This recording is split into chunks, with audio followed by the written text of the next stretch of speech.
Dernière semaine, dernier meeting, dernière chance. À 6 jours du premier tour de la présidentielle française, le moment est venu pour les candidats de jeter leurs ultimes forces dans une bataille électorale dont l'issue n'aura jamais été aussi incertaine. 4 candidats peuvent espérer être au second tour, c'est inédit. Une incertitude renforcée par un double mouvement de cette fin de campagne, l'affaissement des 2 candidats qui jusqu'il y a peu faisaient office de favoris, Marine Le Pen, Emmanuel Macron, et la remontée dans le même temps de Jean-Luc Mélenchon et François Fillon. Pour parler de cette ultime ligne droite, mais aussi bien évidemment du climat qui a prévalu toutes ces dernières semaines. Le plaisir de recevoir en direct de notre studio de Paris le journaliste Edoui Plenel, président et cofondateur de Mediapart. Bonjour à vous. Bonjour. Edoui Plenel, comment est-ce que vous vivez cette dernière ligne droite dans une forme de ras-le-bol ou d'excitation face à cette situation inédite? Les Français semblent un peu usés, et vous? On a évidemment envie que ça se termine, de sortir de la course au sondage, mais en même temps, en tant que journaliste, je suis ça avec une très grande curiosité, car l'inédit dont vous parliez, c'est celui qui montre la fin d'un système, l'épuisement d'un système. Il est à bout. Ce système, c'est le présidentialisme français, justement ce qui est l'objet de cette élection. Vous voyez bien que si nous étions dans un système parlementaire, comme au Portugal, comme en Espagne, comme en Italie, comme en Allemagne, comme en Grande-Bretagne, les dynamiques qui sont à l'œuvre et qui font qu'on sort de la bipolarisation donneraient de nouvelles majorités, donneraient des majorités d'idées, obligeraient des gens à s'accorder, à délibérer ensemble. Ce qui est dramatique dans notre pays, c'est que tout ce qui sourd du pays et qui est positif, car quand même un des faits positifs de cette campagne, c'est d'ailleurs pourquoi Marine Le Pen essaye d'y revenir à toute allure, c'est que ces débats ont permis de mettre de côté tout ce qui avait empuanti les dernières campagnes électorales, la chasse au bouc émissaire, la crispation identitaire, le repli sur soi, tout ça a été relégué grâce aux percées nouvelles, d'une certaine manière, aussi bien M. Macron que M. Mélenchon. Grâce aux affaires qui ont éclipsé le fond aussi.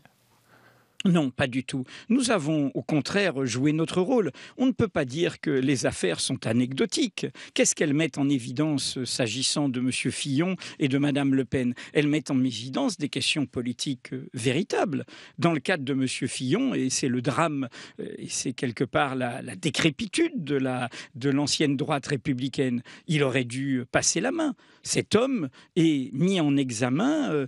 Il faut des faits graves ou concordants pour une mise en examen, pour détournement de fonds publics, pour avoir successivement menti, y compris sur la date, car nous avons révélé la semaine dernière que ça a commencé au début des années 80, où il a employé son épouse, puis ses enfants, pour des emplois dont il y a beaucoup de raisons de penser qu'ils étaient fictifs. Quant à Madame Le Pen, qui se prétend une femme d'ordre, comme vous savez, elle qui est impitoyable sur la délinquance d'origine sociale, venue de la crise sociale, ou sur les étrangers, ou sur les migrants, eh bien, elle refuse tout simplement de venir aux convocations des juges pour détournement de fonds publics, cette fois, du Parlement européen, de cette Europe dont elle voudrait sortir. Donc, ce sont des questions qui montrent, c'est le rôle du journalisme, qui montre l'imposture d'une partie de ces discours politiques et qui pose la question justement d'un système. Quand j'ai dit qu'il est épuisé, qu'est-ce qui est épuisé? C'est la politique professionnelle, c'est la politique de ceux qui ne font que de la politique. C'est aussi ça qui sort comme demande dans le pays et qui explique l'inédit de cette campagne. Vous êtes sûr que ce système est épuisé? Parce que quand on regarde les derniers sondages et l'évolution, la résistance assez incroyable de François Fillon, justement, malgré toutes les affaires, malgré toutes les révélations, on a plutôt l'impression que c'est le discours journaliste, pourtant d'enquête, pourtant sérieux, pourtant des révélations, des scoops, comme on dit, qui n'est plus entendu par, en tout cas, une vingtaine de % des Français. Ou des sondés. On verra. D'abord, n'oubliez jamais, quand vous citez les sondages, qu'il y a une différence entre ce qu'on appelle le vote exprimé et non, mais surtout l'abstention. N'oubliez pas cette variable. Peut-être qu'une des surprises car à Mediapart, nous avons dit depuis l'été dernier, rien ne se passera comme prévu. Normalement, l'élection présidentielle est celle qui a la plus forte participation. Je pose 3 points d'interrogation sur quel sera le taux de participation dimanche prochain. C'est-à-dire, est-ce qu'une des surprises ne sera pas le fait qu'il y aura une plus forte abstention? Donc, premier point, ne pas considérer uniquement ceux qui s'expriment. Vous savez qu'aujourd'hui, nous avons des présidents français, si on prend leurs résultats de premier tour et les dynamiques qui les accompagnent, qui ne représentent qu'une petite partie du corps électoral. Alors, par ailleurs, oui, il y a une impuissance du journalisme. Oui, nous mettons sur la table démocratique des faits et est-ce que la démocratie s'en empare? C'est le problème d'une culture démocratique. Et j'en reviens à mon point. Tout cet inédit que vous voyez, et je ne dis pas forcément qu'il va produire du bien, du beau, du formidable, c'est encore une fois l'épuisement d'un système qui ne crée pas cette culture démocratique vertueuse. Encore une fois, délibérer, discuter, faire des majorités d'idées, comprendre que quand quelqu'un est pris la main dans le pot de confiture, eh bien, il doit sortir du jeu, qu'il soit de gauche, de droite, peu importe, et que la démocratie passe. Et la démocratie, c'est aussi le fait que l'on respecte ses lois. Comment vous expliquez cette impuissance du journalisme, ce que vous avez dit tout à l'heure? Comment est-ce qu'on explique que François Fillon soit toujours là, qu'il n'ait pas compris qu'il fallait partir, et puis même qu'il progresse toujours? Qu'est-ce que ça dit de la société française de 2017? On verra bien le résultat. Je ne vois pas ça tout à fait comme vous. Je crois au contraire qu'il n'y a pas eu tant d'impuissance que ça du journalisme ces 5 dernières années. L'affaire Fillon est traitée par quoi? Par le parquet national financier et par une haute autorité de transparence de la vie publique. Ces 2 institutions n'existaient pas il y a 4 ans. Elles sont le produit de quoi? De l'affaire Cahuzac, révélée par le petit Mediapart, un peu moins petit aujourd'hui, qui a résisté au système dominant, qu'il soit médiatique ou partisan, durant 4 mois dans cette bataille sur le compte suisse illégal, non déclaré, qu'avait le ministre du Budget et qui avait été transféré à Singapour. Donc, nous avons eu un effet de réalité qui permet aujourd'hui de faire trembler car c'est bien la question qui est posée, ceux qui profitent de cette politique professionnelle pour s'enrichir, pour prendre de l'argent public, pour échapper aux règles communes. D'ailleurs, regardez-le dans le débat, c'est intéressant. Il y a à nouveau des propositions qui n'existaient pas avant. Si vous prenez M. Macron, M. Mélenchon et M. Hamon, tous les 3, dans des registres différents, font des propositions nouvelles sur la vie politique institutionnelle. Certains sont pour carrément une 6e République, c'est M. Hamon et M. Mélenchon. D'autres, comme M. Macron, sont pour une dose de proportionnelle et une nouvelle loi de moralisation de la vie politique. Donc il y a aussi des thèmes qui sont portés. Simplement, ce que vous dites, c'est vrai, c'est qu'à droite et à l'extrême droite, et d'une certaine manière, au-delà de leur programme, pour moi, cela les disqualifie moralement, j'allais dire, d'un point de vue de vertu politique. Ils ont gardé des candidats qui sont des candidats qui, d'un point de vue démocratique, se foutent des citoyens. Et c'est aussi assez nouveau, c'est cette défiance brandie par les candidats envers les journalistes. Enfin, nouveau, on imagine qu'à d'autres époques, ça a pu être le cas aussi. Mais là, c'est particulièrement patent. On voit dans des meetings des journalistes qui reçoivent quelques coups, il y a des critiques, des menaces. Vous avez vous-même porté plainte? Oui, bien sûr, c'est un climat inquiétant. La haine du journalisme est une haine de la démocratie. La démocratie, je le répète, ce ne sont pas que des institutions et ce n'est certainement pas que le droit de vote. Car pour voter sans me tromper, pour ne pas voter pour mon pire ennemi et pour mon pire malheur, j'ai besoin de savoir, j'ai besoin d'être informé de façon pluraliste et loyale. Et donc s'attaquer au journalisme dans sa diversité, et ça a été le cas de l'extrême droite, nous sommes interdits de suivre les réunions publiques du Front National. C'est une réalité. Ça a été le cas évidemment de M. Fillon qui a mené des campagnes, qui a chauffé à blanc ses supporters contre les médias. Et c'est aussi le cas parfois à gauche et notamment de M. Mélenchon qui préfère un dialogue direct avec la foule plutôt que les questions qui fâchent posées par les journalistes. C'est une façon d'échapper à la critique journalistique, cette défiance envers les médias. Bien sûr, c'est une façon d'échapper en clair à la critique des citoyens, car qu'est-ce que c'est que les journalistes? Dans leur diversité, et on a le droit de les critiquer et de les trouver insuffisants, mais leur responsabilité, c'est de porter le droit de regard des citoyens. Quand je dis les questions qui fâchent, c'est justement de ne pas simplement relayer la communication des candidats, mais de confronter les candidats à leur parcours, à leurs contradictions, à la cohérence de ce qu'ils font, d'être du côté, encore une fois, de la société. Et hélas, cette régression, mais elle n'est pas propre à la France. Encore une fois, nous vivons une époque où un vieux monde politique se sent en faillite, se sent en train d'être ébranlé, et du coup, il s'en prend aux journalistes pour brutaliser la démocratie. Regardez M. Trump.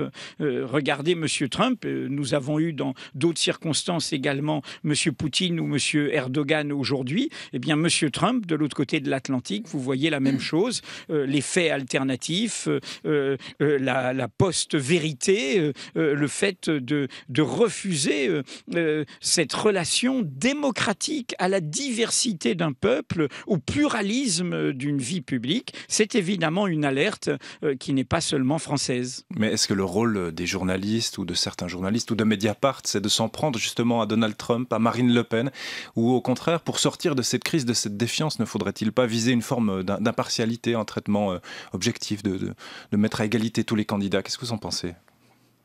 Je vais vous dire, là, je vais faire une réponse qui est traditionnelle dans les écoles de journalisme.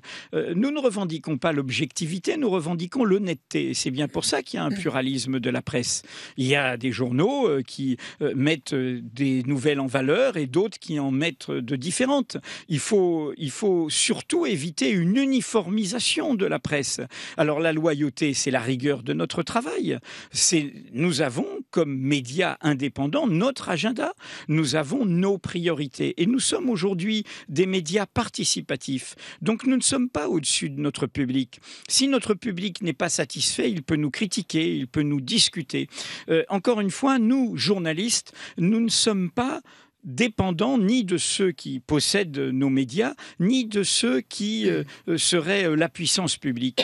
Notre devoir, y compris vous à la RTS, c'est le droit de savoir des citoyens. Notre métier est au cœur d'un enjeu démocratique.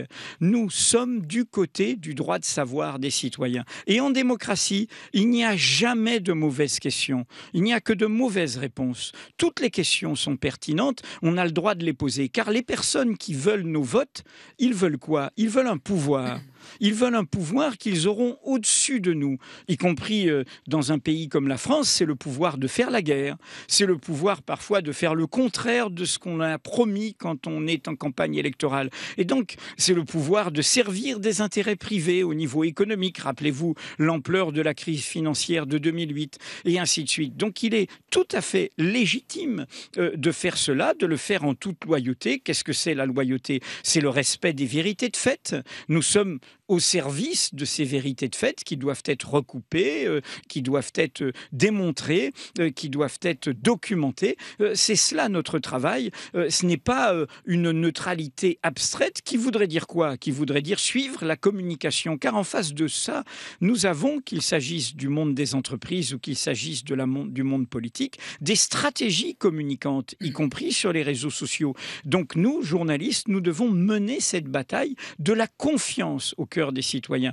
Entre nous, la réussite de Mediapart en 9 ans, qui accompagne la crise française sous la présidence de Sarkozy puis sous celle de Hollande, la réussite, le nombre d'abonnés que nous avons aujourd'hui illustre cela, illustre ce désir des citoyens de médias indépendants.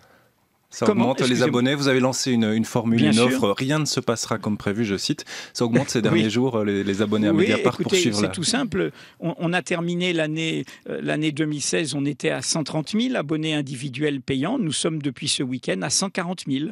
10 000 abonnés individuels payants de plus depuis le 1er janvier. Et Louis Plenel, vous parliez tout à l'heure de la défiance des élites ou en tout cas des politiciens à l'égard de la presse, mais je vais vous poser la question de la poule et de l'œuf. On a l'impression aussi que parfois les journaux de droite s'acharnent sur les candidats de gauche, les journaux de gauche s'acharnent sur les candidats de droite. Je simplifie un petit peu et tout cela donne une assez mauvaise image de la classe politique française. Alors qui a tort dans cette question-là? Ce sont les journaux qui sont trop critiques de manière générale ou c'est la classe politique française qui est pas dans une forme olympique? Vous savez, moi je ne suis pas la presse, je suis Mediapart et je mène aussi un combat au cœur du journalisme contre son conformisme, contre son suivisme. S'agissant de Mediapart, comme je l'ai dit sur les réseaux sociaux ce week-end, les macronistes nous croient mélenchonistes, les insoumis nous croient amonistes et les fillonistes nous croient hollandais. Je ne parle même pas de l'extrême droite qui pense que nous sommes des ennemis de la France et des traîtres au pays. Donc, comment dire, nous avons notre lot de critiques venues de tous les camps, tout simplement parce que nous faisons notre travail. Nous faisons notre travail d'enquête, car il est légitime d'enquêter le plus possible sur ceux qui veulent un tel pouvoir. Le président français a un pouvoir déséquilibré, hors contrôle. Regardez le bilan, car quand même, nous n'en avons pas parlé, mais nous payons les 10 ans de présidence de M. Sarkozy et de M. Hollande, l'un de droite, l'autre de gauche, qui ont quand même approfondi profondément la crise de confiance dans ce pays, la crise de confiance dans notre vie publique. Et donc, notre rôle, encore une fois, c'est de mettre en évidence les enjeux qui permettent d'élever ce débat. Quand nous avons lancé Mediapart, nous avons repris une formule d'Albert Camus, l'écrivain qui fut journaliste quand il a lancé le journal Combat en France. Et cette formule, je la maintiens, et je crois que nous l'illustrons. Il disait notre désir, d'autant plus fort qu'il était muet, il parlait du journalisme de résistance sous le nazisme, était d'élever ce pays en élevant son langage. Eh bien, je pense que pour notre part, nous contribuons à élever le langage commun de la démocratie française.